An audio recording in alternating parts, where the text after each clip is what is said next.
Hi, it's Antitella here. Hi, beautiful people, and warm Pacific greetings to you all.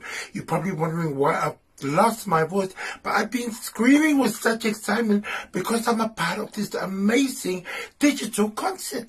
It's called Pacific Unite. That's right. I'm excited because we're going to be connected with some of our most famous and most entertaining Pacific people, like Clearvaka, Justin Wellington, Justin Timberlake, or maybe not Justin Timberlake, but a whole lot more. And we will also hear some amazing messages from some of our key Pacific leaders from the United Nations, World Health Organization, also head of states, prime ministers, and they just all got some key things for us to listen to. But it's a great way for us to come together, enjoy the entertainment, but also to connect and to come together to save lives, because it's very important. All of us have been affected by this COVID-19 in so many different ways, and I can't wait for the borders to open so I can visit my Papsato in Savai'i Samoa to get my full body tan, but after I shave my back. So anyway, enjoy the concert, get your whole family, sit back, relax, and enjoy Pacific Unite. Yeah!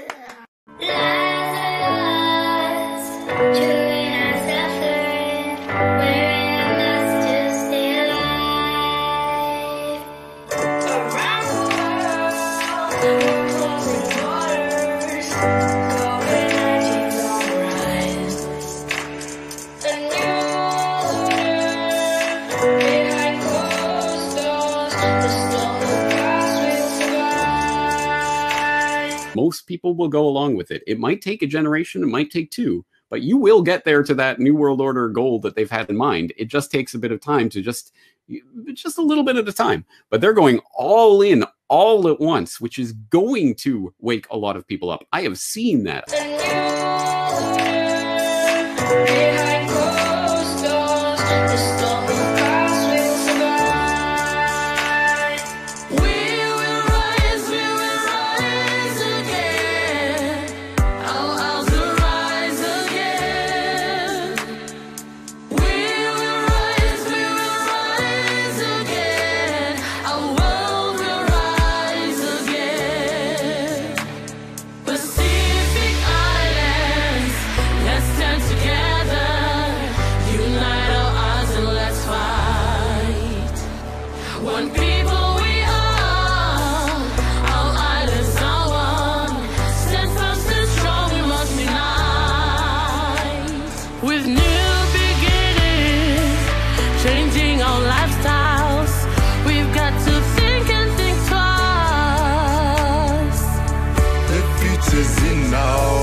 Rise up, stand up, and unite.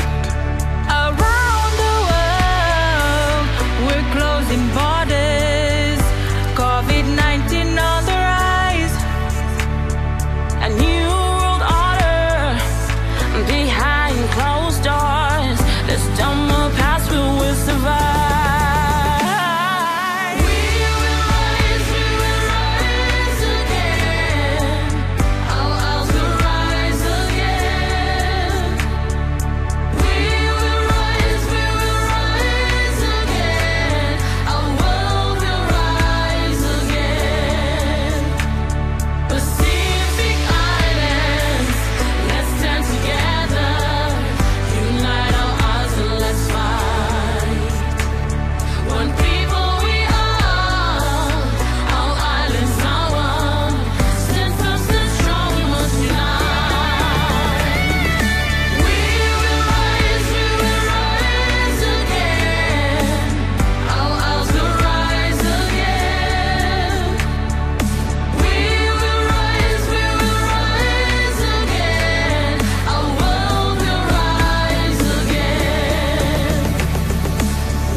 We have before us the opportunity to forge for ourselves and for future generations. A new world order.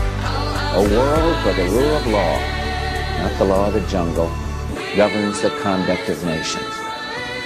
When we are successful, and we will be, we have a real chance at this new world order, an order in which a credible United Nations can use its peacekeeping role to fulfill the promise and vision of the UN's founders.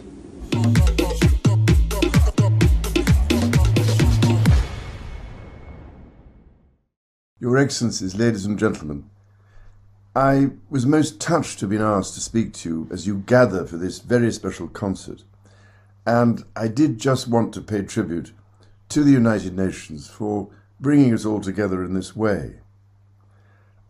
I've been particularly fortunate to have made many visits to the Pacific over the years.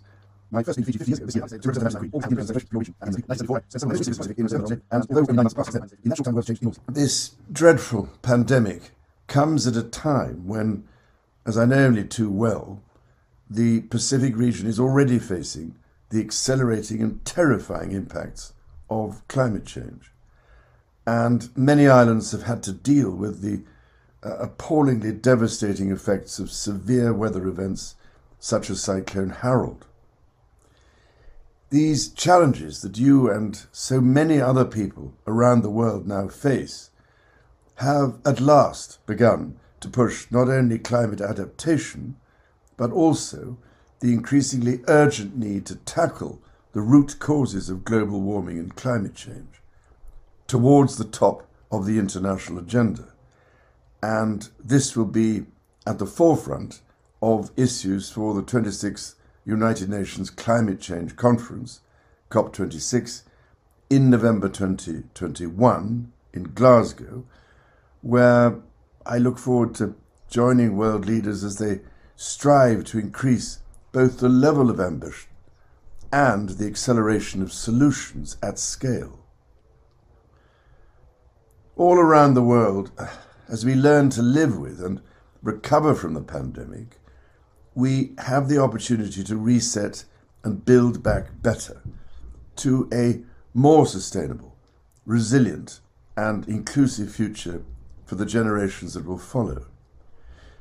It is absolutely vital that we rapidly scale up our efforts to restore and protect humanity's lost balance with nature if we are to build the necessary foundation for sustainable and inclusive growth for generations to come.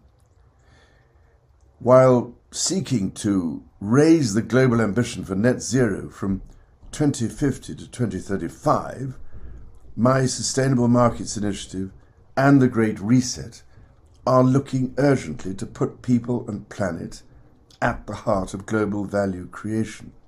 It's a beautiful day outside, and yet there's nobody at the beach because they're not allowed, because the beaches no longer belong to mankind, they belong to the United Nations.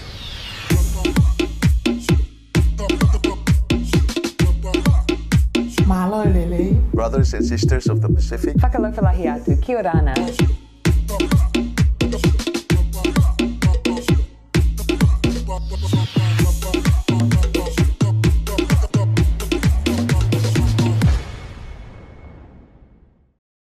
There were about 42 students. They beat me up brutally. I was assaulted by 6 prefects of the school, and I missed an entire school term. I've got bruises on my head.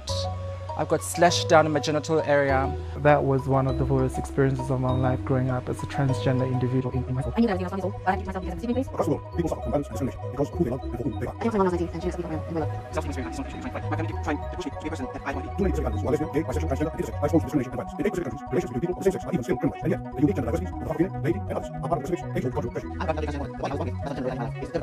had a spotting on my who's on the best. Different sexuality and she very much In the last 10 years, 5 Pacific Island states have decriminalized same-sex relations. In Fiji, we have adopted a constitutional ban on discrimination based on sexual orientation or gender identity.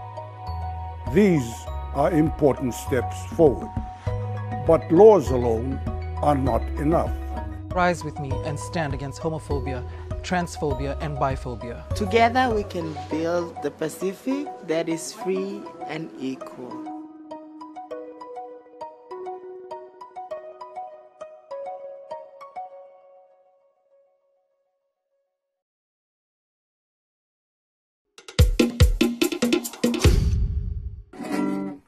Hi, I'm back. I know you missed me because I miss you too. I just been playing a few songs, really enjoying the entertainment, and I was eating a chicken salad. Yeah, but just the chicken. I was sharing and we were watching with my boyfriend, you know, Jason Tomalolo from Matematonga. I'm just joking. Yeah. Anyway, I hope you've been enjoying our concert. It's been a great concert and some of those amazing messages as well from our wonderful people in the Pacific. But I do want to say one thing. I want to pay tribute and say thank you, Whawhetai Lava, to all our essential workers, because without them, it would be very hard to deal with this COVID-19. So thank you all for your love, your sacrifice, your passion, and your love for all our people, especially those who are most vulnerable. So thank you to all our essential workers, and that's why we also do this concert just for you. But we're going to go back, enjoy the rest of the concert, and I'll see you again at the end while I get my song ready. Yeah, Jason Tomalolo, he loved me. It's a beautiful day outside, and yet there's nobody at the beach because they're not allowed, because the beaches no longer belong to mankind. They belong to the United Nations. Many Pacific islands have prevented the virus from arriving or stopped it before it takes hold. You should be proud of this achievement, but you must remain vigilant.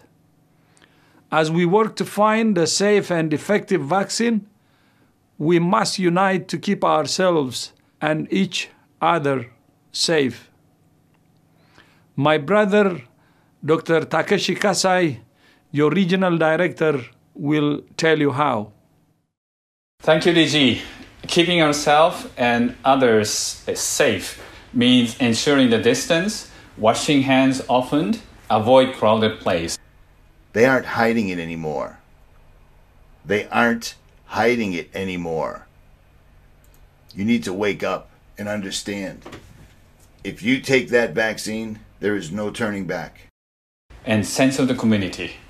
Of course, the Pacific countries and area is unique, but it's a part of the world where people really look after one another.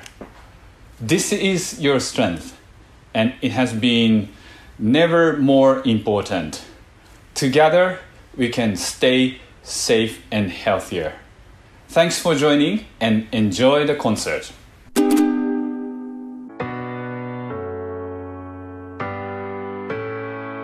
I hope people understand the seriousness of this. That's all I can say. And once, I mean, I know a lot of people do, and your audience and my audience do understand the seriousness. And people are looking for, well, what can I do about it? I really, truly believe that getting other people aware of this is now more important than it's ever been. I've always said that it's important to get people aware of this information. It's never been more important now, because unless people see this agenda for what it is, they will not say no to it. And that is your greatest power that you still have. You still have the ability to say no and mean it. And, you know, consequences be what they may be. Who knows? It's going to work itself out one way or another. But your responsibility right now is still to get people aware and to say no. Draw your line in the sand. And do this mentally as well. And ask other people to do this mentally. Draw your line in the sand now. What is the thing that you will say hell no, and I will go to jail, or I will start a fight, or I will do whatever it takes in order to say no to this? Draw that line in the sand now. I will not do X. I will not do Y. I will not do that. And draw that line now, so that when it comes, you'll already know. You'll already see that, so that you don't have to play any mental games with yourself. And I think that's going to be an important part of this, because we're all going to be tested. It's going to be so easy to go this path. Yep. It's going to be so hard to go the other path.